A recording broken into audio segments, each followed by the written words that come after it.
एक समय की बात है, एक बड़ा घना पेड़ था जो एक सुंदर जंगल के बीचों बीच खड़ा था। उस पेड़ पर एक कौवा और उसकी पत्नी रहते थे। वे दोनों अपने घोंसले में बहुत ही खुश रहते थे। हर सुबह कौवा दूर उड़कर खाना लाता और पत्नी घर संभालती। कुछ समय बाद कौवे की पत्नी ने कुछ अंडे दिए। दोनों की खुशी का ठिकाना नहीं रहा। वे भविष्य के बच्चों के सपने बुनने लगे।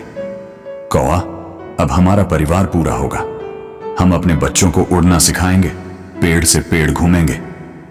लेकिन इस पेड़ की जड़ों में एक काला सांप रहता था, चालाक और निर्दयी। जब भी कौवे के घोंसले में अंडे होते, वह धीरे से चढ़ आता और अंडे खा जाता।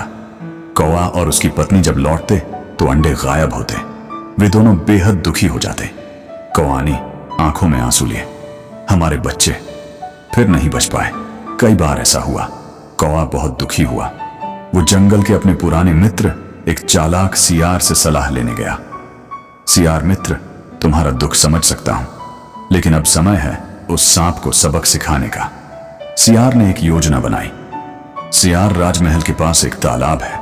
वहां रानी हर रोज स्नान करती है और कीमती गहने किनारे छोड़ देती है।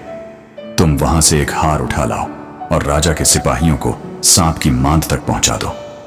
कौवा रानी के महल के पास गया और जैसे ही उसने गहनों का हार देखा, उसे चोंच में उठा लिया और उड़ गया। सिपाही कौवे के पीछे दौड़े।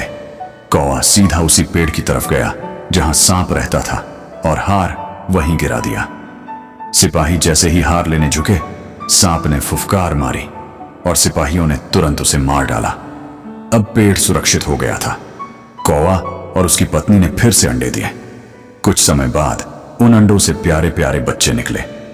कौवा ने खुश होकर, अब कोई डर नहीं, अब हमारे बच्चे सुरक्षित हैं।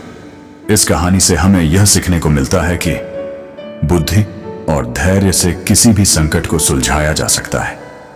समस्याओं से डरना नहीं चाहिए, बल्कि उनका समाधान ढूंढना चाहिए। सच्चे मित्र वही होते हैं जो मुश्किल में साथ खड़े रहें। फुल वीडियो देखने के लिए नीचे दिए गए लिंक पर क्लिक करें।